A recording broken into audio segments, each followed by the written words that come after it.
Good day, passengers. This is your captain speaking. We'll be taking off shortly, but first our maintenance team will be doing a little work on the engines. I'll also be working on myself while we wait. I've got my therapist and physician on Zoom here, and we'll see if flight control can clear us a phone line to reach out to my family prior to takeoff. Did the pilot say they're working on the plane? Nervous about flying? Well, so many things could go wrong. This plane is a very complicated machine. Well, that's why there's a clearly defined series of steps the maintenance team follows. It's also why the airlines always use the same model of planes in their fleets, so the team can follow the same steps every single time. Sounds like the pilot is also working with a complex team to address their personal needs too.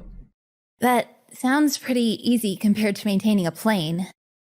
Not really. Managing a complicated system like flying an aircraft is different than managing a complex one like the functioning of a family system. Problems arise when we think we can solve complex problems using strategies for solving complicated problems. There is no exact set of steps that will work to address the needs of a human being like our captain. Building a team that works together is the best way to address needs in a complex system because collaboration manages complexity. And that's the TCOM Heuristic of the Month. Welcome to the TCOM Heuristic of the Month. Why heuristics? What are heuristics? How do you spell heuristics? Well, because the work of supporting people's transformational journey is really challenging. To drive change, we must do effective work. That requires great plans, and those plans need to derive from a person's story. Heuristics are decision guides. They're helpful tips, Mental shortcuts. That can help you do all the great work efficiently. So let's get into it. It's the TCOM Heuristic of the Month. Personal change is difficult. The more people that are involved, the more difficult it becomes. According to systems theory, we consider the interaction of all these people to be a complex system. Systems theory, that's where the whole is greater than the sum of its parts thing comes from, right? I think Aristotle was also involved. The theory distinguishes between complicated and complex systems. Both have a lot of moving parts, but they interact quite differently. Complicated systems are easier to manage because their moving parts are 100% predictable. This airplane is a good example. Have you ever seen the cockpit of one of these planes? There are hundreds of dials and knobs up there. Sure, but every single part of a plane performs a specific function, and so their outcomes are very predictable. And all the parts are in perfect, simultaneous communication with the other parts. That's why computers can fly the planes for the most part. Get good parts, put them together, and we know how they all must interact to make the plane fly. The crew monitors and manages the flight plan. The pilot learns what needs to be done if something goes wrong. Otherwise, the plane flies itself. Roger that. I kind of wish they'd let me fly it myself a bit more. Barrel rolls are fun. Oh, this is not helping. Complex systems need a different style of management. The most common forms of complex systems are the ones that involve multiple human beings. People are definitely not 100% predictable like the parts of a plane. Oh, I hadn't thought of that. If I change, then what impact will it have on my partner, or my children, or my parents?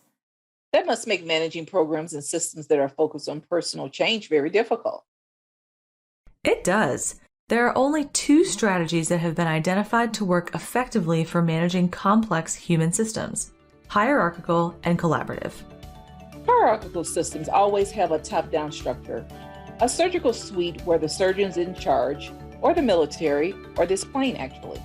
The co-pilot and attendants will follow my instructions. That's why I'm called the captain. These systems work well because during flight or in a crisis, everyone knows their role and decision-making is quick and efficient. Well, a crisis?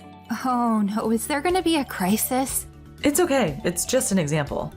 I can drop down those air masks if that's useful. We'll get back to you.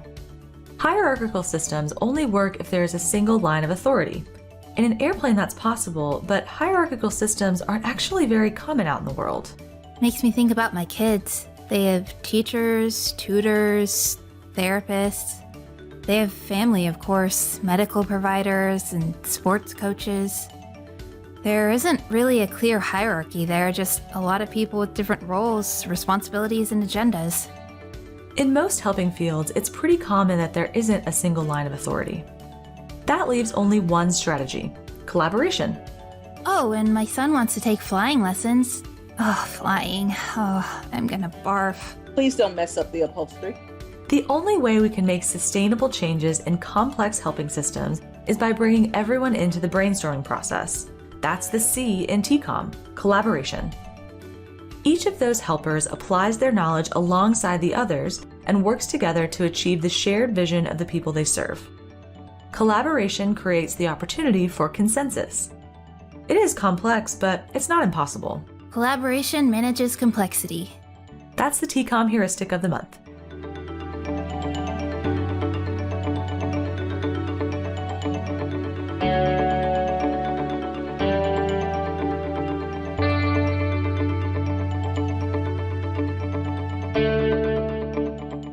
All right, folks, the maintenance team is giving us the go-ahead, and my team and I made some great progress on my issues. It's going to be a long journey, but we're in it together. Are they talking about the flight or the personal journey? It's not really clear.